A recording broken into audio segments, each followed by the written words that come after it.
Hello, everybody. I'm Ed Parcaut, your host of Helping the Brave, and let's bring in our guest today, Ryan Matthews. How you doing today? Doing great, Ed. How about yourself? Still above ground. I should be happy. So, all right. So the only question I ask the same on every show is, what service and why did you pick that service? And I don't care the answer. I had one lady who joined the Air Force because they took her out for a steak. So, Okay. yeah. I was Army, and I joined the Army because I felt like the Marines were too brainwashed, and I wasn't smart enough to join the Air Force, and the Navy just didn't seem like a good option being stuck on a boat. So Army seemed like a good fit.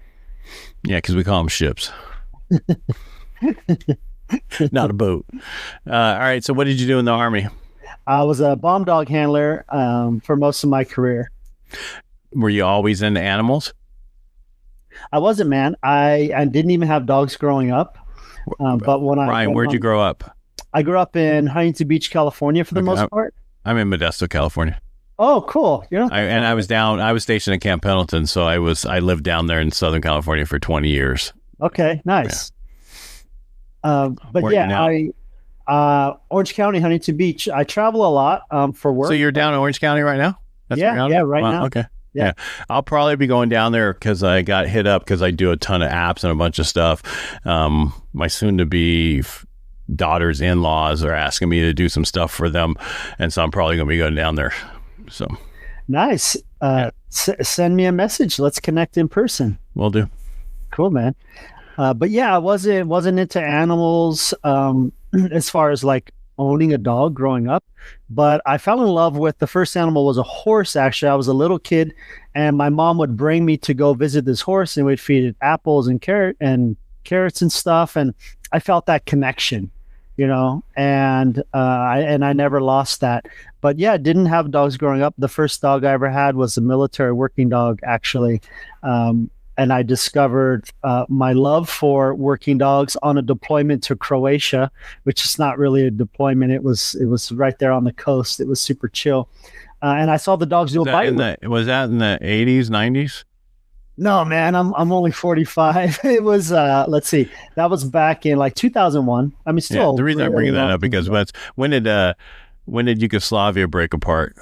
Oh, I don't know, man. Because it was Yugoslavia, and then they broke apart in the late 80s, early 90s, where now they were no longer Yugoslavia. They were Serbia and Kosovo and all those different places. So it's beautiful, man. Croatia, we were right there on the coast. But I looked out the window and I saw the K9 guys doing bite work. And I was like, that's pretty cool, man. And once I saw that, I interviewed the handlers, and I was like, how do you get to do this? Like, what is this all about? And from there, I had my mindset, like, I want to be a dog handler. And then that's what I did in 2002, went to K9 school, and been doing that ever since, man, since I was 21 years old. That's all I've ever done. How long were you in the service? I did 6 years. And where were you where did you go when you were in? Where were you? Yeah, so the first duty station was Germany. Then I did a consecutive overseas tour to Seoul, Korea. And then from there, Fort Carson, Colorado. Out of Carson, I deployed to Missoula Rock in 2005 with a explosive detection dog. And then I got out about a year later. Now, so I assume you actually use the dogs to find bombs. Yeah, yeah. People will be like, "Well, what was the dog trained to sniff?" It's like, "Oh man, you're pretty far connected." Yeah. So explosive detection dog. We're searching for caches, and I was there during the elections actually, and so a big part of what I did at that time was like there was a lot of bomb threats, so we'd go and search and clear the voting areas and stuff like that, and that kind of thing. Yeah. All right. So when you were there with the dog, I mean, it's not a normal relationship. It's a different relationship. I saw a TikTok the other day. My wife sent me where it was showing a retired military dog, and it's like, you got retired and you're supposed to be in a quiet room zone, and there's some kids screaming, and it had the face of the dog was like, you could just tell it was irritated. But the fact that dogs are I have American Bully, who is the nicest dog in the world. We found out he was like hard of hearing. We thought he was just stubborn as hell, but he's hard of hearing. So, and there we had a Rottweiler that, she was a Rottweiler and something else, and she passed away, but she was somewhat mean to him as an alpha dog female, but he knew to run when she ran to go for food or whatever else, you know what I mean? He knew. And then when she passed away for 3 months, he was whining and everything else, going through the whole problem. Yeah. And then we found out he was really hard of hearing. I mean, you have to be super loud for him to hear. When I found him on the trail here in Modesto, he was tied up to exercise equipment, and I think they think he was a bait dog because he had a mark on his head. But who knows what happened to him? But he's just the nicest dog in the world, and he's down here snoring, and you can't tell because I have this mic. And then we have another one that we just picked up. That way he has that connector. Companion. And she is so much nicer, and she's 15% boxer, and the rest of it is American Bully and everything else boxer. Well, nice. So they pull on things together, where before the Rottweiler never did anything. I know I'm getting off subject, but it's just I grew up with tons of animals. My grandfather had a dairy in Hilmar, and I worked out there as a kid after my dad died of hair cell leukemia. I had every animal I ever wanted. So when I got in the service and out, I didn't want animals because I've had everything. And then I had kids with my wife, and and now we have to have animals. And now this is my first dog that I found, and he picked me, of course, and since forever. And it's just stuff I'm not used to. Yeah. How long have you had the new dog? She's on her 2nd month. Yeah, so that's super new. Wow, that's really cool. Yeah, so cool. And they'd say like 3, 3, and 3 that till they get 3 months till they really get. And she's finally, but the problem with her, she's been abused. Loud noises. She runs in the corner. You throw a ball and she closes her eyes. So the 3, 3, 3 is not valid for that dog. It's going to take more time. Right. No, we're there for her. So yeah. That's cool. I'm glad she has you guys and you have her, because it'll make all the difference. It's just maybe a little bit of a slower than normal process. And that's fine. We're okay with that. Yeah. We're at the point where we changed food for our George after the other dog left. We got fresh, what did we get? The farmer's dog. And it changed him like drastically, how he eats, everything else, how he smells. And it got very expensive. So now we actually cook the food now ourselves. Yeah. Which is even better, and it's more affordable. That's awesome. Yeah, well, it's somewhat more affordable. Got 2 dogs. Yeah, their budget for their food was more than our budget for our and with Farmer's Dog, and now with us, it's Farmer's Dog will sell you their ingredients to put into your stuff. So we'll save like, I don't know, $2,500 a year, but it's still $2,500 a year. Yeah. Yeah, that's crazy. But I mean, it's better than the kibble and stuff, because he was picky. He'd pick it up and drop it, pick it up and drop it. This is not what I want. I'm like, you were on the streets, dude. How quickly they forget. Yeah, but I mean, and we've had some really good dogs over the years where they've been trained, from people we've gotten them from. And for me, I don't really focus on training them as much as we should. So. Yeah, I think that sometimes people just start to train the dog once the dog's like a real nuisance, aggressive, reactive, or something like that. That's usually when people do stuff. Our only dog that was aggressive was the Rottweiler who passed away. She had a rare syndrome, and she was on so many medications from that was the issue, was the medication. And it wasn't like there's any training in the world we could have done to change her. The only way it would have changed her is to get her off that medication. Because she had a rare syndrome, thyroid issue. So to have the thyroid, and then you had to have this one to offset that one, and then you had to have this other one. And so I get what you're saying, where most people wait until it's too late. I just automatically, without knowing, being around animals so much, that I just automatically just get in that motion where I correct things as we're walking or whatever else, so. Yeah, our veterans are one of my favorite clients, and athletes too. Really, really good clients, because they pay attention and they can follow the instruction, and they're disciplined, and you get really good results. So you've been doing this since 21, you said you're in your 40s, so you've been doing it for 20 plus years? Yeah, like, what is it, 25 years? Wow. And so what's changed in that 25 years with with handling your own pet? Because you handled some unique situations with animals, and they have had movies about bomb dogs and different places that you can watch and understand the different things. But what have you seen change from the day that you started training to today?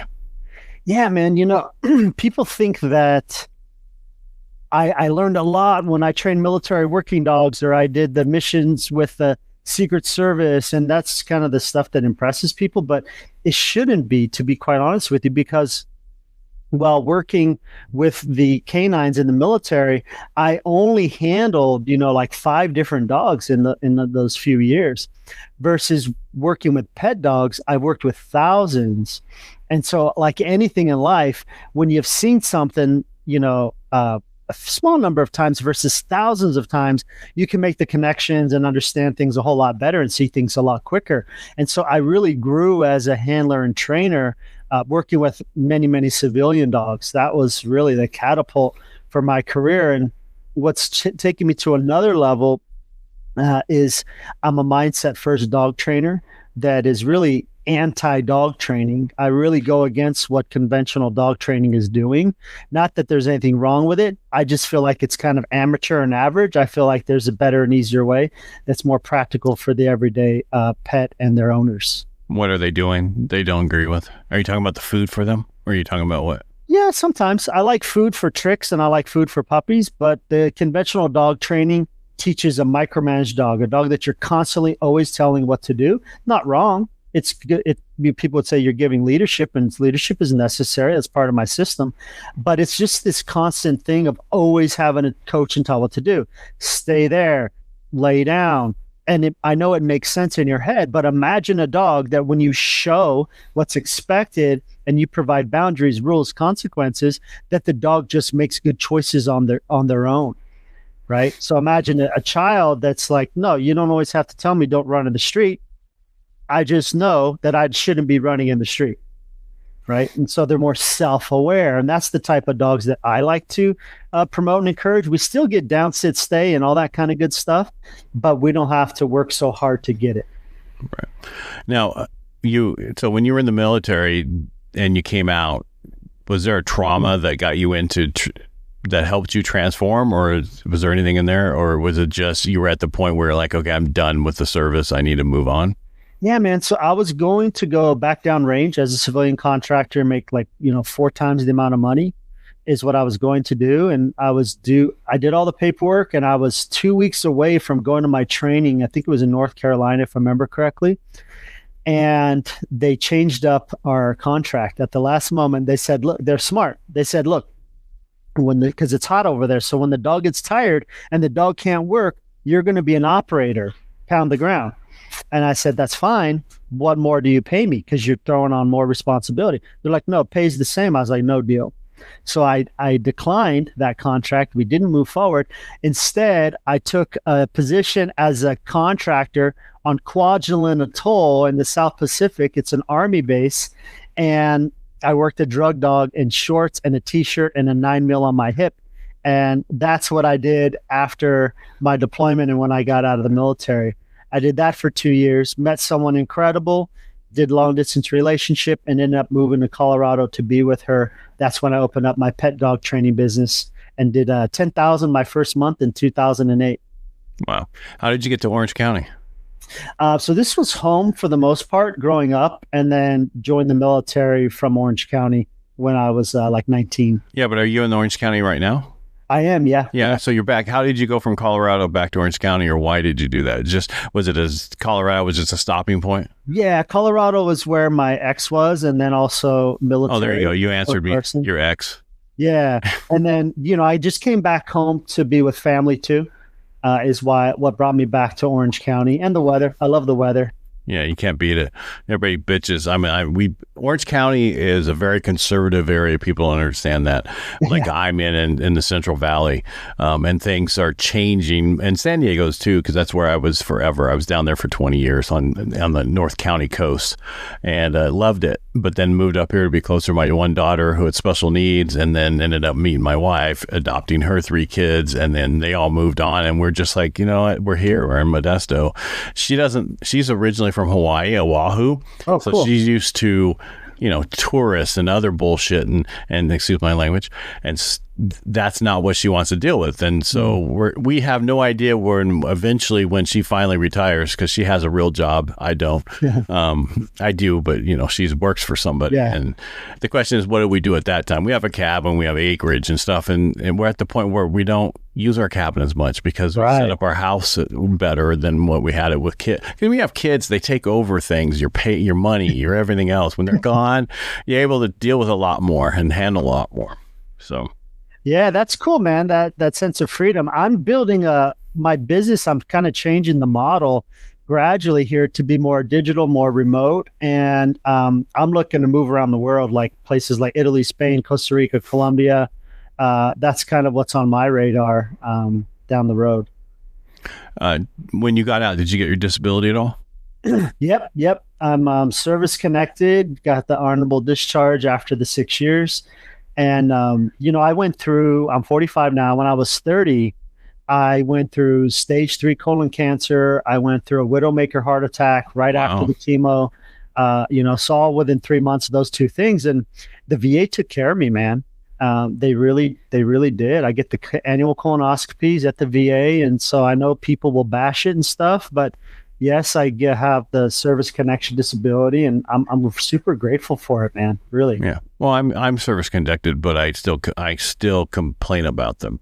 Because again, it depends on where you're located and what is around you. I'm in Modesto. We have a clinic here, but the biggest problem is PTSD. To get connected for PTSD or get any treatment for PTSD, the first thing you want to do is just slap medicine at you. Yep. And it's 2 gatekeepers to even get you in before you can talk to a psychiatrist. And that's my problem with it. That's why people commit suicide, because of that. And that's my biggest complaint with the VA is their mental health sucks. They need to figure a better way. I agree, Ed. And that's when I began to look out to external sources such as givenhour.org. They'll give free therapy to vets. And I just sought out different modalities of healing, man. But yeah, I was pretty messed up even before military, and really just leaned in a lot to just improving myself. And but for me, man, I just sought out different ways of healing and that kind of stuff. Outside the VA it was my approach. Right. But the big thing is to get connected, that you have PTSD with the VA. I don't care. Absolutely. You need to get, because I went through and they sent me to community care, and it was the first time they sent me in community care to some place up in Sacramento. It was called Mending Feelings. I said, I think you got me at the wrong place.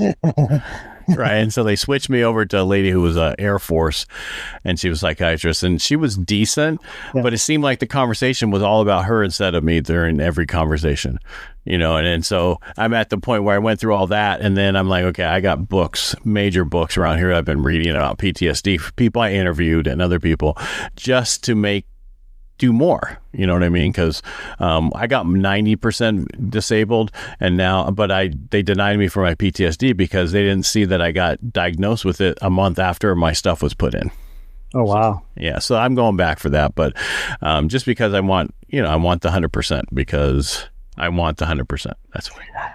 Yeah, man, I'm with you. I was stuck as well at my service rating, so maybe this is valuable to your audience. I was stuck, and I felt like the VA was just denying me just to see if I would continue to fight it, if you will. So I hired an attorney, man. Once I hired an attorney, a pro bono attorney, everything changed, and they seemed to take me more seriously, and he got me what I deserved and all that kind of good stuff. And of course he got a cut, but for me, it was worth it.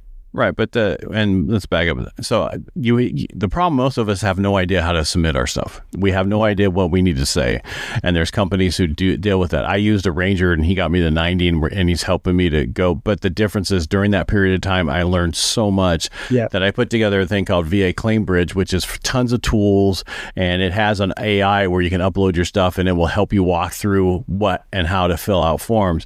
It's out there, but it's not 100% yet. It's still a work in progress. but what I'm getting at is I want to get to a point where you can do it yourself without having to pay an attorney or a claim company to help you or other people to help you, because we need our benefits. They fought me for 20 years to get my benefits. And so, and there's so many people my age and older who were fought for so long, they have PTSD just from the VA. Yeah. The current VA is different than the VA of 20 years ago or 15 years ago or 10 years ago. It's a totally different VA. Yeah, I agree. Back, it was years ago that I had done this. So the AI wasn't even a thing back then. Right. No, I understand. Yeah. And that's so cool that exists. I'm doing something similar. I created K9coachai.com, where people could ask dog training questions 24/7, and I'll answer it right away. Now, I'm going to add something. What you need to do, you need to get your own AI in that, not use an AI engine, because there's companies now that will sell you an AI that you can put in that, so that when you train it, you're training your own AI, so that eventually if somebody comes in and wants to buy what you're doing, you have that to sell, where if you use an engine inside of it, you have nothing to sell. Are you following me here? So it's your own engine. It's your own engine that you trained and only keeps your information in there. And they're not stupid AI. They're just, not the most current Claude or the most current, what the one. So there's stuff out there that's happening now where, because it's a guy approached me about it, because what I'm doing for the VA Claim Bridge, he's like, are you renting the AI or do you own the AI? That's the difference. So if mine is closed source and I'm the only source of knowledge, would it be my engine or still no? Well, it depends on where'd you get it. We don't have to talk about it right now because people don't need to know, but I'm just saying, just check to see that if it's, because I have my AI on my VA claim was close to where only it stays in there, but I'm using different engines to run it. I'm using the most advanced engine for this and that and that. That's what you eventually want to change to where you have your own engine that you run it, and it's in that. And yes, they keep getting smarter and you can update it, but you own the information in there. Not just what you talk to about it. Right. Yeah. Good stuff, man. Thanks for sharing. No problem.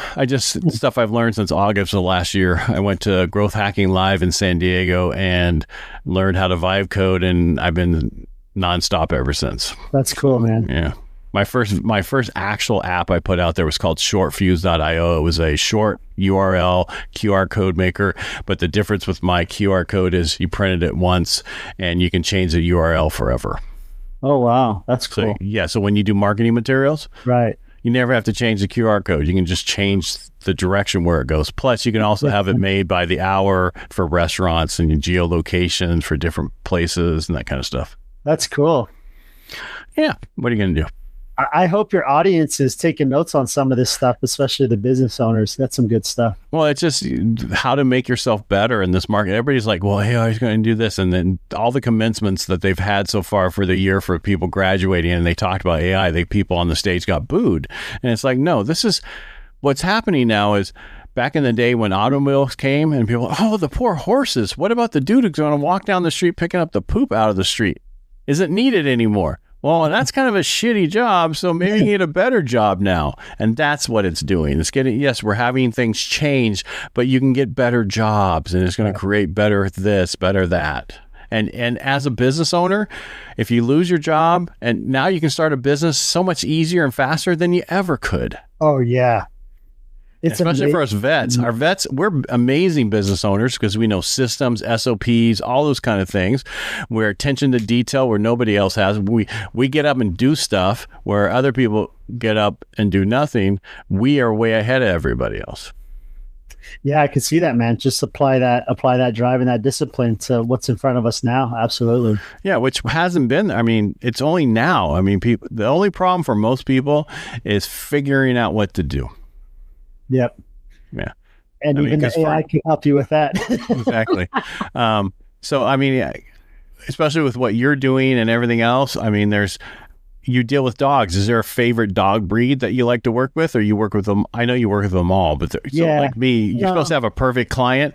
You can't say a dog is your perfect client, right? Because there's so many different brands. Yeah. No, for me, I just like working with, like I said, a really good fit for me is veterans and athletes. because they're disciplined, they follow the instruction really well, and they put in effort. And I enjoy seeing them put in the effort because then they get a good result. So we all look good. And so on your marketing materials, is that who you market to? I don't know, not very much. No. So what I did. So I have a mortgage company, and down there when I was in San Diego, I focused on veterans. When I moved up here, grew it, and then focused on everybody. Well, in the last year, because what I've learned is I split into 3 different companies. I have Lending for a Living, which is reverse mortgage. So you go to that website, it has a reverse mortgage calculator on there that actually breaks down the numbers and gives you an actually printout that you can see how much you're getting. And then I have Loan Squad, which is VA only for helping people serve, and also we're first responders. But you go there, you understand the stuff that's there. I'm talking to those people. As a business owner, you need to only speak to the people you want to work with. Does not mean you don't take other jobs that come to you, but your marketing material is bringing the people to you that you want to work with. And I don't want to say repelling the others, but basically they're not understanding what you're saying. So Your stuff is whoever your perfect client is, which they call avatars now, which I still call perfect client, is you need to figure that out. You just said it's veterans and athletes. That's who you should be focusing your marketing on. Yeah. Because I'm not saying you won't get other people, you will, but they'll hear you. Right. Yeah. Yeah, it makes sense because it resonates. The message resonates with them and all that. Yeah, makes good sense. Yeah, I mean, and this is I've been in this realm forever, but never really focused on telling everybody. I got on the radio for Authority back in 2018. And when you're on the radio, people think you know what you're talking about. And you must, because you're on radio, and then I got into podcasting and other things like that. And you need to figure out what works for you marketing wise. And some people go, well, I'm going to start a podcast. Well, podcast's a lot of work. Yeah. It's a lot of work. I mean, and let's see, 90% of podcasts fail by episode 3. Of the 10% that's left over, 90% of that fails by episode 20. So if you get to 21, you're in the top 1% of all podcasts. So what I tell people now, if they're going to start a podcast, you got to do a daily podcast Monday through Friday. Wow. Because in a month, guess where you'll be? You'll be in the top 1% of all podcasts. Right. Yeah. Stick with it. Because it's the episodes. But the issue is the reason people quit is because the cost involved to do it. Because you create them, but who's going to edit it? Who's going to post it? Who's going to do the thumbnails? Who's going to do descriptions? There's just so many things. So anyway, I'm not trying to take away your stuff if you want to do a podcast, Ryan. That's not what. No, that's part of why I haven't started it, because I got too much stuff going on right now. But I think it would be fun at some point. I think it would be helpful, valuable, and all that kind of stuff. Right now, I'm focused on building out webinars, actually. That's a lot of my focus right now. And that works really well. And again, it depends on what the webinar are. I've been on a bunch of webinars for Claude Code and a bunch of other stuff. And I started figuring out what these people are making a month on these 1 hour, 3-day webinars, and going, okay, I got to do something like that. They're making in a month what most people make in a year. Absolutely. Yeah. So, because people pay for the basic knowledge. So whatever you're doing should be the basic knowledge for your stuff. Because what we think is common knowledge for most people isn't. Mm-hmm. And but I'll shut up, Ryan. What about you? Where do you want to go from here? I don't know. I would just so you talked about the thing that changed the most in the last 25 years, and that you focus on veterans and athletes. But what should I have asked you that I didn't ask you, Ryan? Oh, geez. I think a common question I get with interviews is, people want to know, what are my biggest takeaways and the trauma that I went through, the cancer, the heart attack, the combat abuse as a kid, all by the time I was 30, they're like, what does that resilience look like? And they're kind of interested in that. And then people are usually interested in, like, what are the commonalities that I'm finding in training over 6,000 dogs? If I was to give advice to someone that had a dog, what are those common things? Those are the common questions I usually get. All right, well, answer one of them. I said, what should I have asked you that I didn't ask you? You're supposed to say, this is what it is, and let me give you the stuff for it. So what's the common one for dogs? The dog people are treating the dog as though it's a void in their life, and they overcompensate for that.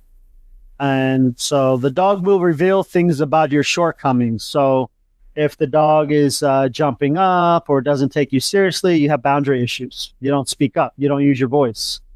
Um, if the dog, So that's not the dog's problem. That's the person's problem, is what you're just saying. Because well, you just said they don't speak up. Are they not speaking up in their regular life, or also if they're not yes, speaking to the dog? yes, yeah. Usually yes. So what I'm hearing is you're also a psychologist. Oh yeah, it's totally training people. It's not training really. It's training dogs mildly. It's really that people have created what they have in front of them. They've either, attracted it or manifested it or whatever, or they have been negligent in one way repeatedly, day in and day out, and the dog has created this false persona or belief system, and now you got a bunch of trouble on your hands. Now, have you noticed that people get the wrong dog for their living environment? Yeah, I call it, it's chapter 1 of my book that's called the cute factor, right? And like the breed I have, the Belgian Malinois, like dog, they think it looks cool with the black mask. They get that dog. It's like, you are not equipped to handle that. Like you're okay at driving that Honda, but you can't drive that Lambo, and that dog's a Lambo. And yeah, people don't get the dog based on their lifestyle. They get the dog based on what it looks like, or their perception without even knowing. Like if a prospective client calls and they can't pronounce a Belgian Malinois, if they call it a Malinois, I'm like, no, I won't work with you. You need to know what you have. You need to do more research. Well, I just think people try to get the dog based on how it looks, not based on its needs. Right. Like some people live in an apartment. Well, you want a dog that lives in an apartment, get a lazy dog. Exactly. Not a German Shepherd or a Doberman Pinscher or Rottweiler. Any dog that needs to go on a walk constantly. Those are not, and one need to run. Those are not the dogs you get for an apartment complex. Yeah, that's real difficult. That's when we do things like train them to walk a treadmill. But yeah, it's just really not ideal. But yeah, again, people are thinking sometimes of their own needs first, unaware, unconscious of it. But yeah, it's forward thinking is helpful. Before our meeting here, I was on a call with a client from Costa Rica who's getting a Corso, and they don't have the dog yet, but she's already planning, hey, the puppy's coming in a month. What are the things that I need? What's the foundational training look like? And that's rare. But that's how athletes and military usually are. This person's not any of that. But those are the clients that are really fun to work with. She's a business owner? Yeah, she's like an influencer. Yeah. Yeah, that's why. Yeah.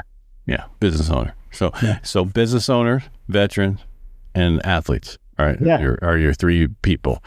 So because they know they have time limitations. They have to things in order. They have to have systems in place because they can't just have something put in. The only reason we got the other dog, Penelope, was for George to have another person to be with, so that he had so he wasn't lonely, and she worked perfectly for that. And it wasn't like it just happened. We researched and found, and we knew she'd be the right dog, even though she was a rescue also. Nice. Yeah. Where you at, man? Can you hear background noise? Yeah. So the integration's been really smooth with both of the dogs? Oh yeah, no issues. Yeah. Not with the dogs themselves.